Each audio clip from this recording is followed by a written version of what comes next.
Voice, आज की आवाज। मध्य प्रदेश की आर्थिक राजधानी इंदौर में एक बार फिर जिला प्रशासन और पुलिस विभाग के द्वारा यहां पर ब्रिगेड तथ्यों के आधार पर 420 के केस में फरियादी को उलझाने के मामले में जांच करने के बाद में लोकायुक्त के द्वारा जिला प्रशासन पर प्रकरण में तत्काल थाना प्रभारी पर प्रकरण दर्ज करने के आदेश जारी कर दिए गए हैं। दरअसल आपको बता दें कि यह पूरा मामला कुछ महीने पहले का, जहां पर खजाना थाना क्षेत्र में एक कीमती जमीन को लेकर विवाद चल रहा था और उसी जमीन को त्रिशाला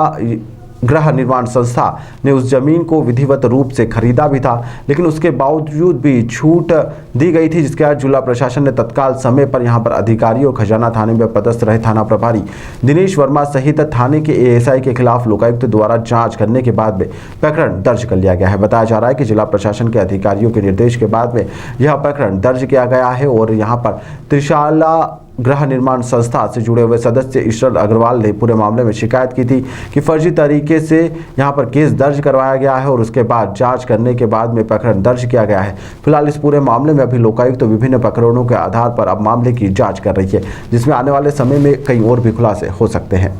इसमें एक थाना खजराना में एक अपराध पंजीबद्ध हुआ था, त्रिशला गृह निर्माण संस्था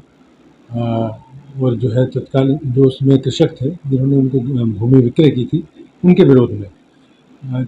क्योंकि इसमें जो है त्रिशला गृह निर्माण संस्था के एक जो है सदस्य ने शिकायत की थी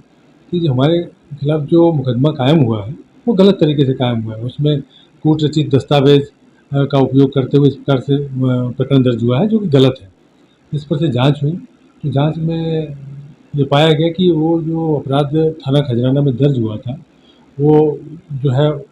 वो उन तथ्यों पर दर्ज नहीं था, जो उनकी अच्छे से तस्दीक नहीं हुई थी, तो इस प्रकार से दर्ज हुआ तो वो गलत दर्ज हुआ था।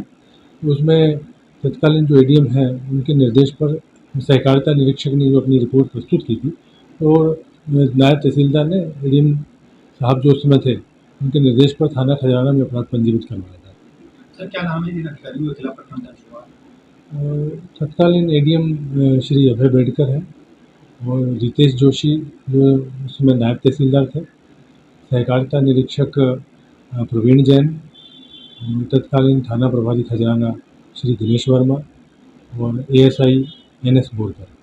सर अब किस तरह की कार्रवाई की जाएगी? लोकायुक्त ने प्राथमिक तौर पर प्रकरण दर्ज कर लिया, अब आने वाले दिनों में किस तरह से इन पर कार्रवाई आगे होगी? जो रिपोर्ट हुई है उसमें जो तथ्य आए हैं उन तथ्यों पर इन्वेस्टिगेशन होगा और उसमें जो भी साक्ष्य संकलित होंगे वो साक्ष्य संकलन के आधार पर जो प्रकरण आगे अग्रिम कार्रवाई होगी।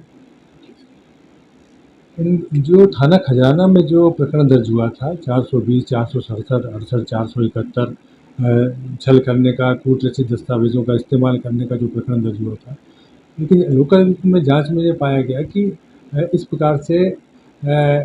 इस संस्था द्वारा या जिनके विरुद्ध ये प्रकरण दर्ज हुआ है किसी प्रकार की जो है दस्तावेजों की कूट रचना इनके द्वारा नहीं की गई थी और न ही किसी प्रकार की धोखाधड़ी इनके द्वारा की गई थी। इन्होंने जो त्रिशला गृह निर्माण संस्था है, इन्होंने जो कृषकों से ज़मीन क्रय की थी वो विधिवत विक्रय पत्र के माध्यम से क्रय की थी, तो इसमें इनका कोई उस पर धोखाधड़ी संबंधी कोई मामला नहीं पाया गया। सर प्रारंभिक तौर पर ऐसा? जी हाँ, पहले जाँच हुई है उसके बाद प्रकरण दर्ज हुआ है।